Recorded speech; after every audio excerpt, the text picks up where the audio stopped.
Nem tudo que a gente quer, a gente vai conseguir na nossa vida.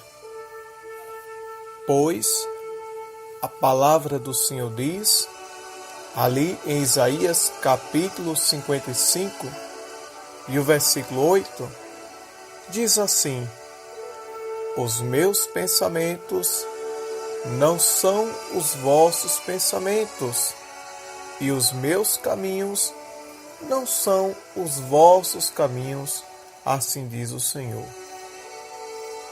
Nem tudo que a gente quer, a gente vai conseguir. Nem tudo que a gente deseja, a gente vai alcançar. Sabe por quê? Porque tudo está de acordo com a soberana vontade de Deus sobre a nossa vida. Temos que entender que o nosso pensamento não é o pensamento de Deus. E o nosso caminho não é o caminho do Senhor. Tudo é de acordo com a santa, com a gloriosa, com a perfeita vontade de Deus sobre a nossa vida. Tem bênçãos na nossa vida que Deus não permite a gente alcançar, porque Deus sabe que tem coisas na nossa vida que vai nos afastar da presença de Deus,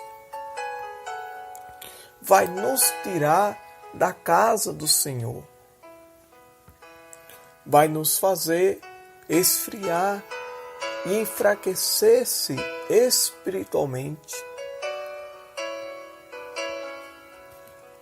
Nem tudo que a gente quer é da vontade de Deus.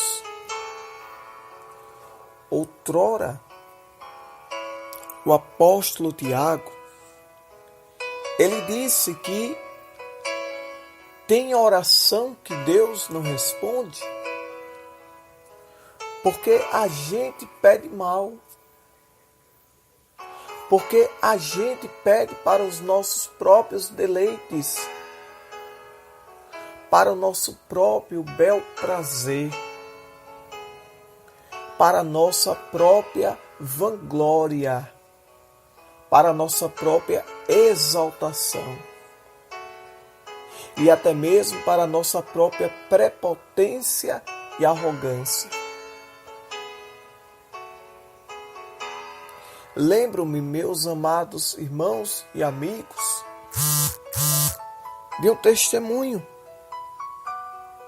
em que o irmão pediu que Deus lhe desse um carro para que ele pudesse acomodar os irmãos que moravam longe da congregação, para que ele pudesse dar suporte àqueles irmãos que faziam uma longa caminhada para chegar até a igreja onde eles congregavam. Deus, conhecendo o desejo do coração daquele irmão, Deus, ele permitiu que o irmão alcançasse a bênção que ele estava pedindo. O carro, o transporte para assistenciar aos irmãos que ali se sacrificavam, que ali se esforçavam para estar na igreja. Passou um dia, o irmão levou os irmãos para a igreja. Passou outro dia, os irmãos iam para a igreja no carro daquele abençoado. Passou o terceiro dia, a mesma coisa. Só que chegou o quarto, o quinto, o sexto, o sétimo, o oitavo dia.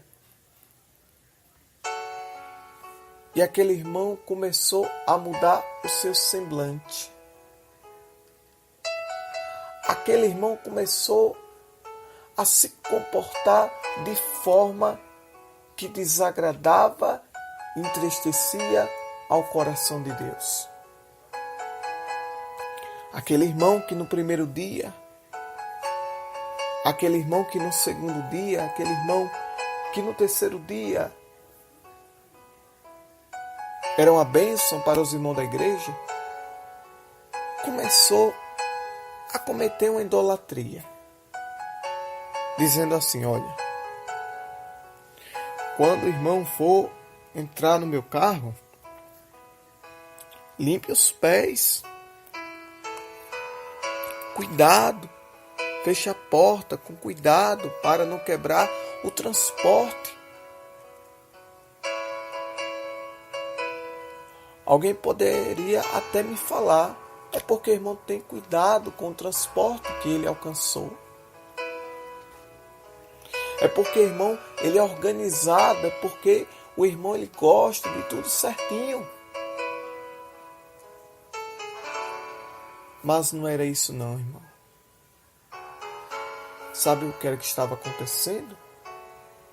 Ele estava perdendo o amor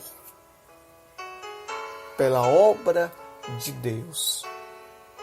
Estava perdendo o amor pelos irmãos que ele prometeu que iria levar para a igreja, para que eles não se sacrificassem da maneira que eles vinham se sacrificando.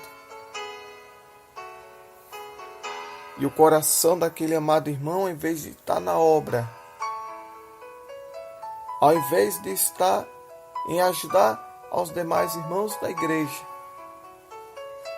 começou o coração desse irmão a estar naquele carro, naquele bem material.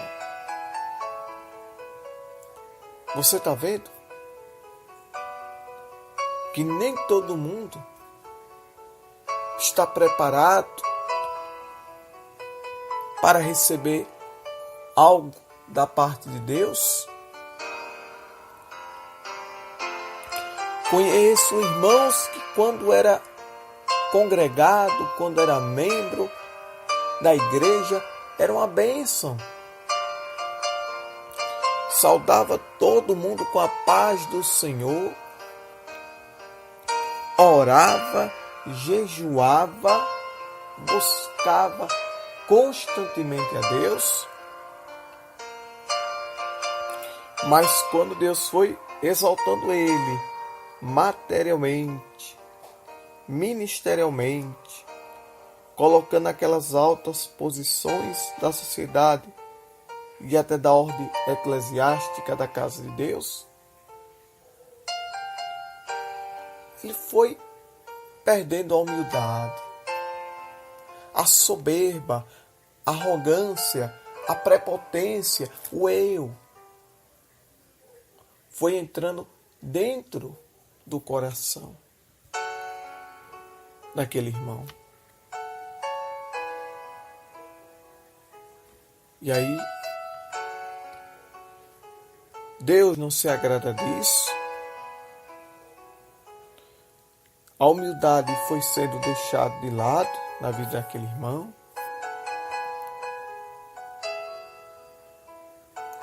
Que Deus tenha misericórdia.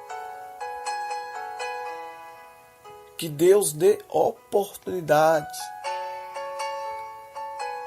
para que esse filho, para que essa filha de Deus, para que este abençoado, para que esta abençoada não se esqueça que foi Deus que levantou ele. Para que não se esqueça que há uma igreja que orou por ele e está orando até hoje.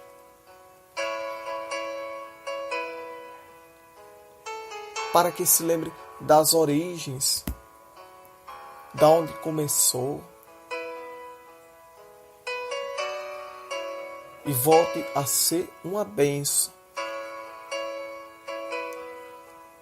Volte a ser humilde, a ser simples na obra de Deus. Que não deixe a soberba ministerial entrar dentro do teu coração. Que não deixe a soberba da sociedade secular entrar dentro do teu coração.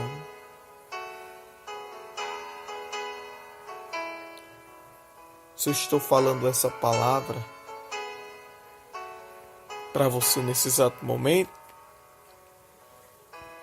é porque Deus está me tocando. E quando Deus usa o profeta, o vaso na terra, independente que ele fale ou não, ele paga o preço. Mas ele paga pregando a verdade, que é a palavra de Deus. Deus está dizendo neste momento para você que está do outro lado: não deixe a soberba, não deixe o eu, não deixe a vanglória, não deixe a arrogância, a prepotência entrar dentro do teu coração. Seja humilde, seja simples, seja servo. Seja uma serva de Deus de verdade. E não deixe a soberba, a arrogância, a prepotência entrar dentro do teu coração, não. Porque quando a pessoa, meu amado, minha amada, deixa a soberba, a prepotência entrar dentro do coração, a queda, o fracasso é grande em todas as áreas da vida. Não se esqueça que foi Deus que te colocou aí, nessa posição social. Não se esqueça que foi Deus que colocou você nessa posição ministerial. Não se esqueça de onde você veio, de onde Deus te tirou. Não se esqueça da igreja que ora às madrugadas, paga o preço em oração pela tua vida. Não se esqueça, irmão.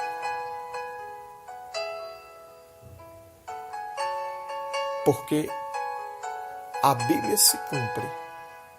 Os humilhados são exaltados por Deus, mas aqueles que a si mesmos se exaltam em si mesmo serão abatidos pelo Senhor.